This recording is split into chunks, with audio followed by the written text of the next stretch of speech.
Good evening बच्चों। बेटे आज के टॉपिक में pressure in fluids and atmospheric pressure वगैरह है। तो प्रेशर इन सॉलिड सबसे पहले है ना। तो प्रेशर इन सॉलिड में ये कोई एक सॉलिड ऑब्जेक्ट है और हर एक सॉलिड ऑब्जेक्ट का एक मास होता है। तो सपोज इसका मास है मान लो कैपिटल एम। तो जो ऑब्जेक्ट है वो एक थ्रस्ट अप्लाई करेगी। थ्रस्ट या फोर्स एक ही बात है। तो फोर्स इज इक्वल्स टू हो जाएगा weight of the object and weight is equals to M into G. And pressure होता है फोर्स पर यूनिट एरिया। दैट मीन्स जो प्रेशर अप्लाइड होगा वो F अपॉन ए हो जाएगा और F की जगह हम चाहें तो mg भी लिख सकते हैं अपॉन द एरिया। ठीक, एरिया से मतलब ये एरिया ऑफ क्रॉस सेक्शन होता है। ये एरिया है। अब इनकेस यदि मान लो जैसे सपोज करो कि हमने यहाँ पे एक ऑब्जेक्ट रखी, इसका मास m है और इस बार हमने ये पूरा पार्ट ले लिया, इसके ऊपर रखी है। ठीक, तो एरिया जो है इसके कंपेरिजन में एरिया जो है वो काफ़ी बड़ा है। तो एरिया जितना ज़्यादा होगा है ना उतना ही प्रेशर कम लगता है। ये इन्वर्स रिलेशन में है। तो एक तो ये इंपॉर्टेंट बात नोट कर लेना, pressure is inversely proportional to area.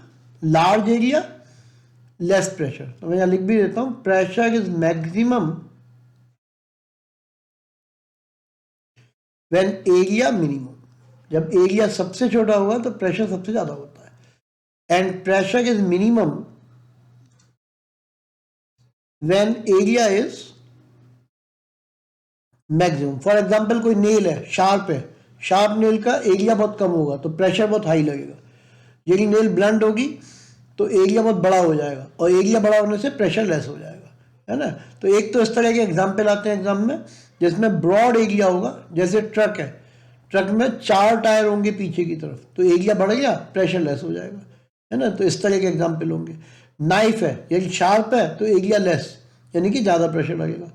Blunt one है तो एरिया जो होगा ज़्यादा हो जाएगा एंड उस केस में फिर प्रेशर जो है वो कम हो जाएगा। ठीक, तो न्यूमेरिकल के पॉइंट ऑफ व्यू से तो ये फॉर्मूला काम आएगा, pressure is equals to force upon area. And pressure की जो यूनिट है वो हो जाएगी न्यूटन, क्योंकि फोर्स की न्यूटन होती है, पर मीटर स्क्वायर। इसको पास्कल भी बोल देते हैं, ठीक है ना, और पास्कल पीए से रिप्रेजेंट कर देते हैं। लेकिन यदि मान लो फ्लूइड है, फ्लूइड का मतलब जो भी चीज फ्लो कर सकती है, तो फ्लूइड के केस में जो प्रेशर होता है वो कितनी लिक्विड की डेप्थ है उसके ऊपर डिपेंड करता है। जैसे फ्लूइड है, ये कोई लिक्विड दिया है और ये 3 अलग अलग हाइट पे है ना। तो सबसे ज्यादा हाइट मान लो इस वाले की है, ये यहाँ पे सबसे ज्यादा हाइट है ना। इसकी हाइट लेस है पहले वाले से कम और इसकी बहुत कम है। तो जब हाइट ज्यादा होती है तो प्रेशर ज्यादा होता है। तो pressure depends over the height, एक चीज। Pressure in fluids depends over the density of the liquid, है ना। वाटर का डेंसिटी कम है कंपेरेटिवली, मर्करी की डेंसिटी बहुत हाई होती है कंपेरेटिवली, तो मर्करी पे ज्यादा प्रेशर लगेगा, वाटर पे प्रेशर कम लगेगा। एंड तीसरा फैक्टर होता है pressure depends on proportional to acceleration due to gravity. Combinedly जो फॉर्मूला लगेगा वो होगा pressure is equals to h d and g. ये फॉर्मूला हो गया फॉर द फ्लूइड, है ना, जो फ्लो कर सकते हो, वाटर है ना, या एयर कॉलम है, उन सब के लिए ये प्रेशर का फॉर्मूला अप्लाई होगा। देन बेटे पास्कल लॉ, एक तो इसका स्टेटमेंट बहुत इंपॉर्टेंट है जो तुम्हें याद रखना है ना। पास्कल लॉ में क्या होता है, एक तो ये लिक्विड प्रेशर के लिए है ना, फ्लूइड प्रेशर के लिए। एंड सबसे इंपॉर्टेंट बात है जो प्रेशर है वो ट्रांसमिट हो जाता है विदाउट अ चेंज। ठीक है, कोई जगह पे यदि मान लो प्रेशर अप्लाई करते हैं, जैसे फॉर एग्जांपल हमने यहाँ पे प्रेशर अप्लाई किया, तो जितना प्रेशर हम इस जगह पे अप्लाई करेंगे एग्जैक्टली उतना ही प्रेशर हमें यहाँ पे मिल जाएगा। ये पास्कल लॉ होता है ना। हाइड्रोलिक जैक, हाइड्रोलिक प्रेस, इस तरह की जितनी भी एग्जाम्पल है, हाइड्रोलिक ब्रेक, ये सब इसके एग्जाम्पल होते हैं। तो पास्कल लॉ में जितना प्रेशर हम एक पिस्टन पे अप्लाई करेंगे एग्जैक्टली उतना ही प्रेशर दूसरी जगह पे हमें ऑब्टेन्ड हो जाएगा। ठीक, एक से ज्यादा प्लेसेस होंगे तब भी वहां पे ट्रांसमिट हो जाएगा उतना ही।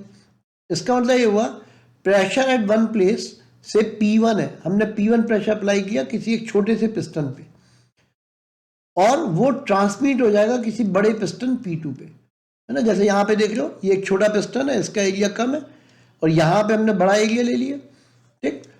तो यहाँ पे बहुत छोटा प्रेशर फोर्स अप्लाई करेंगे हम, तो कम फोर्स अप्लाई करने पे लार्ज अमाउंट ऑफ फोर्स यहाँ पे रिफ्लेक्ट हो जाएगा, है ना।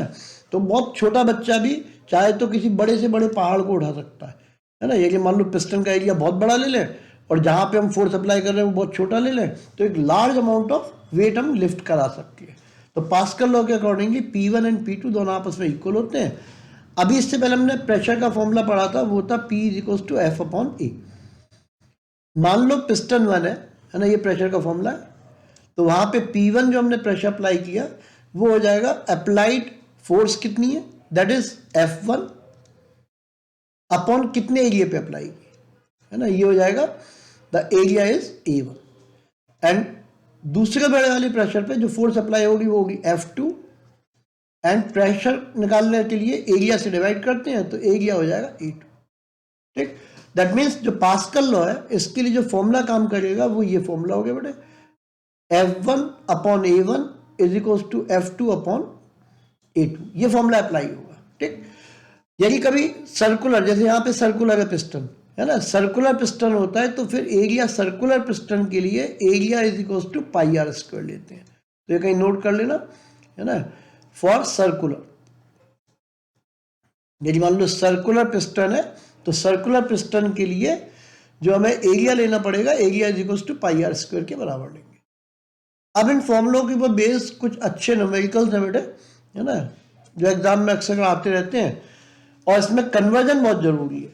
जैसे यहाँ पे इस न्यूमेरिकल में सबसे बड़ी प्रॉब्लम है कि एरिया दिया हुआ है 2 mm², है ना, तो इसको कन्वर्ट करना पड़ेगा। तो पहले तो ये जरूर से समझ लो, एरिया में 1 mm² है तो इसका मतलब होता है 1/1000, फिर 1/1000 क्योंकि स्क्वायर है इसलिए, तो ये आ जाएगा 10 की पावर -6 m², ठीक।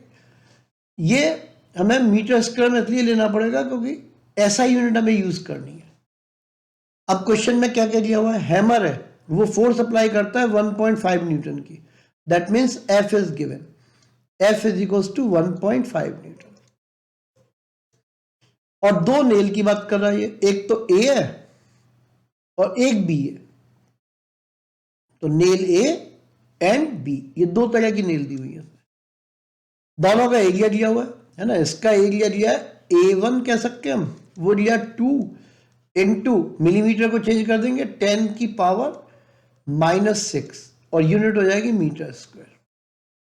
जो नेल B दी हुई है ना, इसकी टिप का एरिया 6 mm² है, तो ये आ जाएगा A2 = 6 × 10 की पावर -6 और यूनिट हो जाएगी मीटर², ठीक है। तो हमें A1 पता है, A2 पता है, फोर्स दोनों के लिए सेम अप्लाइड है। Calculate the pressure on each निकालना है, तो पहले निकालेंगे प्रेशर ऑन A, पहले वाले पे, है ना, फॉर्मूला लगेगा F and area, force applied 1.5 Newton and the area is 2 × 10⁻⁻⁶ मीटर²। तो उसको सिंप्लीफाई करेंगे तो ये आ जाएगा 1.5/2 × 10⁻⁶ Nm/m², ठीक है। अब ये हमें इस पे निकालना है।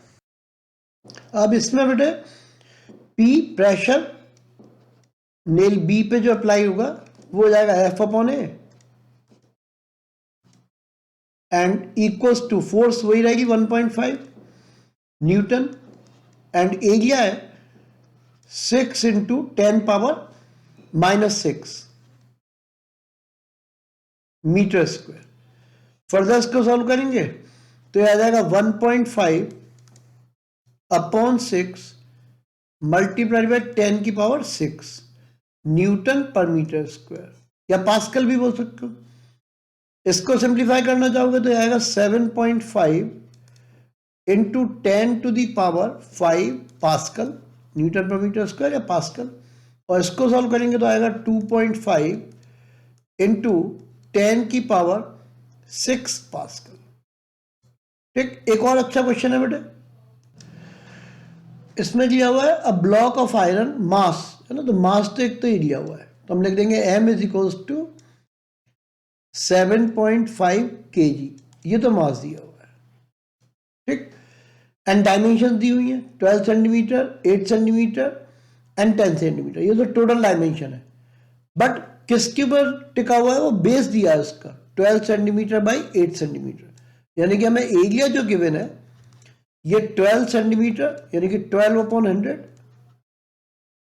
ठीक, ये मीटर में कन्वर्ट हो गया, इनटू 8 सेंटीमीटर तो 8/100, अब ये भी मीटर में आ गया, क्योंकि हमें ऐसा ही सिस्टम चाहिए होता है। अब पूछा क्या है क्वेश्चन में, जो पहला पार्ट पूछा है फर्स्ट पार्ट, इसमें पूछा है थ्रस्ट, तो ए पार्ट में हमें थ्रस्ट निकालना है, तो thrust is equals to force होता है, एंड फोर्स बेसिकली वेट का काम करता है, तो m इंटू जी। ठीक, हमें मास दिया हुआ है 7.5 और g की वैल्यू 10, तो ये आ जाएगा 75 न्यूटन। ठीक है, अब हमें बी पार्ट में पूछा है तो प्रेशर, एंड प्रेशर का फॉर्मूला होता है pressure is equals to force upon area. Now force is given 75 and area में जो वैल्यू दी हुई है ना, तो इनको लिखने के लिए नीचे आएगा ये 12 और ऊपर 100 चले जाएगा, फिर नीचे आएगा ये 8 और ऊपर 100 चले जाएगा। यूनिट इसकी हो जाएंगी न्यूटन पर मीटर स्क्वायर। ठीक, तो हमें दो चीजें कैलकुलेट करनी थी, एक तो थ्रस्ट कितना है यानी कि फोर्स कितना है, और दूसरा प्रेशर एक्सर्टेड। तो थ्रस्ट का आंसर हो गया 75 न्यूटन और इसका आंसर ये आ जाएगा, है ना। कैलकुलेशन पूरे करने होंगे, कैलकुलेशन यदि ऐसे छोड़ दिए तो आधा नंबर तुम्हारा कट भी करेंगे। ठीक है ना। एक और अच्छा क्वेश्चन है बेटे, इसमें दिया है the area of the base, है ना, बेस सिलेंडर है उसका एरिया दिया हुआ है, तो एक सिलेंडर दिया है एंड उसका बेस एरिया दिया हुआ है। तो इस तरह मान लो कि जैसे ये कोई सिलेंडर है और इसका बेस एरिया ही दिया हुआ है ना, ये वाला एरिया बेस एरिया हो गया इसका, और इसके अंदर पानी भरा हुआ है ना, up to a depth of 6 centimetre, यहां तक वाटर है, यानी कि 6 सेंटीमीटर दिया हुआ है। तो height is given 6 centimetre, obviously हमें एम के सिस्टम यूज करना होता है, तो हम लिख देंगे 6/100, अब ये मीटर में कन्वर्ट हो गया, हाइट पता चल गई। डेंसिटी, क्योंकि ये वाटर है, वाटर की डेंसिटी दी हुई है और जी की वैल्यू भी दी हुई है। अब हमें क्या निकालना है, पहले पार्ट में हमें प्रेशर कैलकुलेट करना है, तो पार्ट ए के लिए हम प्रेशर निकालेंगे, और ये फ्लूइड है, वाटर है, यानी कि प्रेशर का फॉर्मूला हम HDG यूज करेंगे। ये बिल्कुल शुरू में बता दिया था तुम्हें, है ना, फ्लूइड के लिए जो फॉर्मूला लगता है HDG, और सॉलिड के लिए फॉर्मूला लगता है pressure is equals to force upon area. H कितना है, 6/100 इंटू डेंसिटी 1000, क्योंकि एम के सिस्टम में चाहिए, वो दी हुई है, और जी की वैल्यू 10। ठीक, तो 1 0 2 0 ये कैंसिल हो जाएंगे,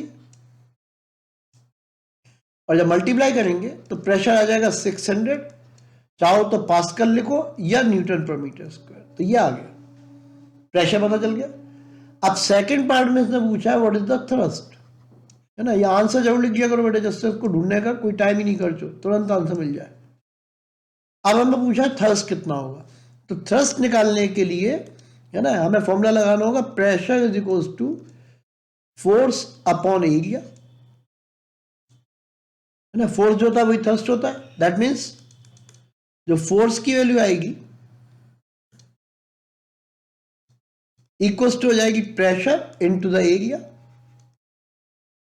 अब एरिया कितना दिया हुआ है क्वेश्चन में, है ना, एरिया ये दिया हुआ है, द बेसल का जो एरिया है वो 300 सेंटीमीटर स्क्वायर है ना, तो यहां निकाल देता हूं, area is given 300 centimetre square है, ये सेंटीमीटर स्क्वायर, तो हमें ऑब्वियसली चेंज करना पड़ेगा मीटर स्क्वायर में, तो 300 अपॉन 100 एक बार, और स्क्वायर कर लिए एक और बार 100, अब ये मीटर स्क्वायर में कन्वर्ट हो गया, तो ये इससे कैंसिल हो गया, यानी कि 3/100 मीटर स्क्वायर आ गया। अब ये वैल्यू हम यहाँ पुट कर देंगे। प्रेशर कितना निकाला था हमने 600 इंटू द एरिया, वो 3/100 है, तो ये 100 से ये कैंसिल हो जाएगा और मल्टीप्लाई करके 18, और ऑब्वियसली फोर्स है तो उसकी यूनिट न्यूटन हो जाएगी। यह आंसर जरूर लिख देना। अब इस क्वेश्चन में बेटे एक ग्राउंड फ्लोर है ना, उस पर प्रेशर दिया हुआ है, मतलब कोई बिल्डिंग है, तो ऐसे समझो कि ऐसे इस तरह की कोई हम एक बिल्डिंग कंसीडर कर लें, ये बिल्डिंग है मान लो। अब इसमें यहां पे तो ये ग्राउंड फ्लोर की बात कर रहा है, इस जगह ये ग्राउंड फ्लोर हो गया इसका, और यहां पे प्रेशर दिया हुआ है, pressure on ground floor is given 40,000, तो मैं कह दूंगा P1 is 40,000 pascal. Then H height अब है ना, मान लो फ्लोर की जो हाइट है वो H है, यहां पे जब वो प्रेशर कंसीडर करते हैं तो P2 इज 10,000 पास्कल। हाइट कितनी है वो H दी हुई है। अब मालूम है प्रेशर जो होता है फ्लूइड प्रेशर वो HDG के बराबर होता है, तो यहां पे प्रेशर में कितना डिफरेंस है पहले हमें वो चेक करना पड़ेगा। तो हम लिख सकते हैं del P, that means change in pressure is P1 minus P2। Solve करेंगे तो आएगा 40,000 माइनस 10,000, दैट इज 30,000 पास्कल। ठीक, अब एक बार दोबारा समझ लो बेटा, ग्राउंड फ्लोर पे जो प्रेशर दिया हुआ था 40,000 पास्कल था, एंड फर्स्ट फ्लोर पे जो प्रेशर आया है वो 10,000 पास्कल है, कम हो गया, और दोनों फ्लोर के बीच की जो हाइट है वो H हमने सपोज की है, तो जो चेंज इन प्रेशर आएगा वो ये आ गया 30,000 पास्कल। अब फॉर्मूला लगा देंगे, P is equal to HDG, pressure की जगह 30,000 इज इक्वल टू हाइट हमें कैलकुलेट करनी है, डेंसिटी 1000 दी हुई है बेटे, और G की वैल्यू 10 है, तो ये 3 जीरो ये और 1 जीरो ये कैंसिल हो जाएगी, तो ये 4 जीरो चली गई, therefore height equals to 3 metre आ जाएगी, है ना। आंसर लिखना बिल्कुल मत भूला करो, ये आंसर हो जाएगा। ये बेटे एक क्वेश्चन ये और है ना, ये पास्कल लॉ के ऊपर बेस्ड है। इसमें क्या है कि एक दिया हुआ है राउंड बॉटल फ्लास्क है ना, तो यहाँ पे जो एरिया दिया है ये वाला एरिया, इसके यहाँ वाले की डायमीटर दी हुई है D1 2 सेंटीमीटर। ठीक, क्योंकि ये सर्कुलर है तो हमें रेडियस चाहिए, तो इसकी रेडियस हो जाएगी R1 इक्वल्स टू 1 सेंटीमीटर। ठीक, यदि हम एरिया निकालें इस जगह पे, क्योंकि पास्कल लॉ में क्या है, यहाँ पे हमने प्रेशर अप्लाई किया इस जगह पे, ये प्रेशर अप्लाई हुआ, वो ट्रांसमिट हो जाएगा यहाँ पे। यदि मान लो यहाँ हमने प्रेशर लगाया P, तो यहाँ भी प्रेशर P होगा, इसको P1 कॉल कर सकते हो, इसको P2। तो पास्कल लॉ में है ना P1 इक्वल्स टू P2 हो जाता है in case of pascal law.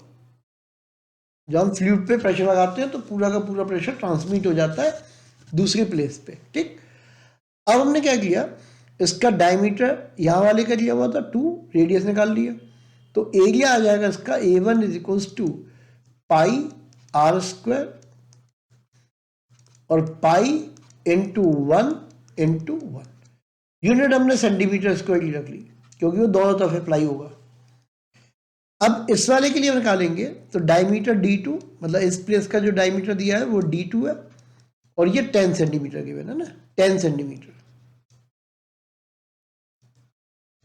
हमें रेडियस निकालनी है तो R2 is equal to 5 centimetre हो जाएगी, एंड जब एरिया निकालेंगे A2 तो पाई R2 का square, that is pi into 5 into 5, और यूनिट होगी सेंटीमीटर स्क्वायर। ठीक है, अब हमें दिया हुआ है F1 applied force is 1.2 kgf, है ना, इस वाले पिस्टन पे, छोटे वाले पे, नेक के पास में, यहाँ पे इस जगह पे जो फोर्स अप्लाई की है वो 1.2 है, तो F1 is 1.2 kgf। Formula apply कर देंगे पास्कल लॉ का, P1 इक्वल्स टू P2, है ना। तो फॉर्मूला अप्लाई करने पाएगा F1 upon A1 equals to F2 upon A2। Further value put कर देंगे तो F1 की जगह तो आएगा 1.2 kgf में, ठीक है ना, upon pi into 1 into 1 is equals to F2, और ये भी kgf में कैलकुलेट होगा क्योंकि यहां पे kgf में लिया हमने, पाई इंटू 5 इंटू 5, तो पाई से पाई कैंसिल हो जाएगा और इससे वैल्यू आ जाएगी F2 इक्वल्स टू 1.2 इंटू 25, यानी कि F2 की जो वैल्यू आ रही है वो हो जाएगी मल्टीप्लाई करके 30 kgf, क्योंकि यूनिट वही रहेंगी जो हमने F1 के लिए अप्लाई की है। ये आंसर हो जाएगा। तो कुछ अच्छे क्वेश्चन थे बेटे, है ना। इनके बेसिस पे बाकी भी क्वेश्चन तुम्हारे सॉल्व हो जाएंगे, अपनी बुक के भी करके देख लेना, ठीक बेटे।